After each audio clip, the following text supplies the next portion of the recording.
parents and families and friends of the DC classroom, happy Friday. We're here with Minnie again. She's probably going to have a sleep. She's having some treats right now, but we wanted to say Tansi or hello in Cree. So Tansi to Gael, Aaliyah, Benny, Tansi to Amy and Colton. It's good to see you here today, folks. So we have something special. It's a very funny story, and your parents are going to love it. But Mrs. McGeough has been forgetting to do something with you that we do every day before we have talking circle in our classroom. So what we do before we have talking circle is we always take a deep breath in through our nose and out through our mouth. And Gael, breathe. Take a deep breath in through your nose and out through your mouth. And one last time, take a deep breath in through your nose and out through your mouth. And that's just a way that we help ourselves become quiet, have our bodies become quiet, have our minds become quiet, have our mouths become quiet before we do our talking circle in the afternoons, but also we use it to help calm ourselves if we ever need to. So today, we hope your guardians and parents love this story as well. Today we have, let's get our special surprise box out here. We have a pig. A pig. And do you folks remember how we say pig in sign language from our other stories? We go pig, pig. Now I'm going to show you the story a bit later, but before I want to draw you the other character in our story. So let's see. Maybe you can guess what it is. This character has quite a big nose. Ooh, quite a big nose, a long snout, some big teeth, some big eyes, and he's a little bit scary, so we say he's got some ears, and he usually huffs and puffs and blows a couple houses in. So if you can guess, it is a, do you know? W-O-L-F, a wolf. Or in sign language we go wolf for his big long snout. Now that is kind of similar to the fox we read about in our other story. And remember, fox was like this, but this is wolf. Now we are going to read the true story of the three little pigs. The three little pigs. So we're going to say wolf in sign language. We're going to say pigs. We're also going to say sugar. So you take your two pointer fingers and your thumb and you go sugar, sugar. It's like a whole bunch of sugars falling out of your mouth. So sugar. And what else are we going to talk about? Oh, a cake. So we just take our non-dominant hand and our other hand and we pile it like we're piling an 8-layer cake. And for those of you in the classroom, you know that this is cookie. So that's not in our story today, but in sign language, this is cookie and this is cake. We also are going to talk about having a neighbor. So how you do that is you cross your non-dominant hand, or you take your non-dominant hand and put your other hand over it and say neighbor. So it's 3 actions, neighbor. And how I think about it is neighborhood. So just 3 syllables, neighbor. Awesome. So let's start. Ready, set, go. The true story of the 3 little pigs.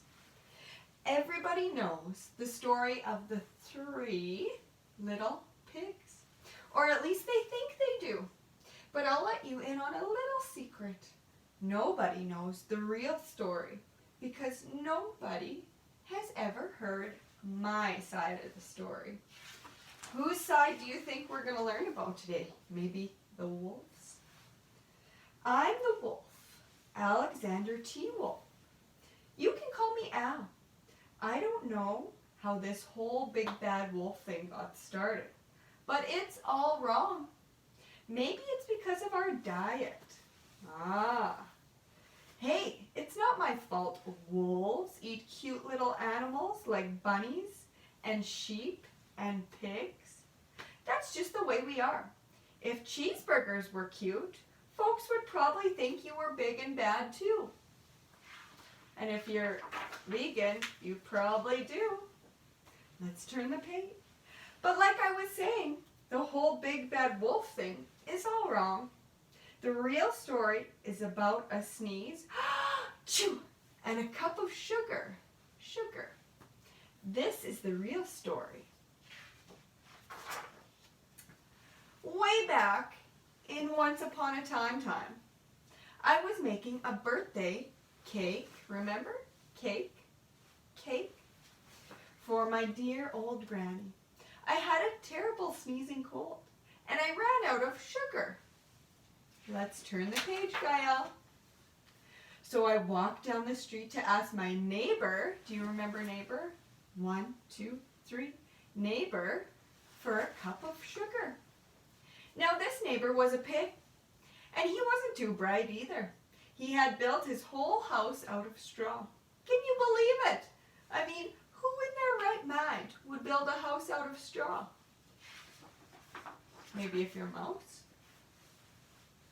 So, of course, the minute I knocked on the door, it fell right in. I didn't want to just walk into someone else's house, so I called, "Little pig, little pig. Are you in?" No answer. I was just about to go home without the cup of sugar for my dear old granny's birthday cake. That's when my nose started to itch. I felt a sneeze coming on. Well, I huffed, and I puffed, and I sniffed. And I sneezed a great sneeze. Choo! And you know what? That whole darn straw house fell down. And right in the middle of the pile of straw was the first little pig, dead as a doornail. He had been home the whole time. It seemed like a shame to leave a perfectly good ham dinner lying there in this straw. So I ate it up. Nom, nom, nom, nom, nom. Think of it as a big cheeseburger, just lying there. Would you folks leave the cheeseburger in the middle of the straw? I was feeling a little bit better, but I still didn't have my cup of sugar. So I went to the next neighbor's house. This neighbor was the first little pig's brother. He was a little smarter, but not much. He had built his house out of sticks.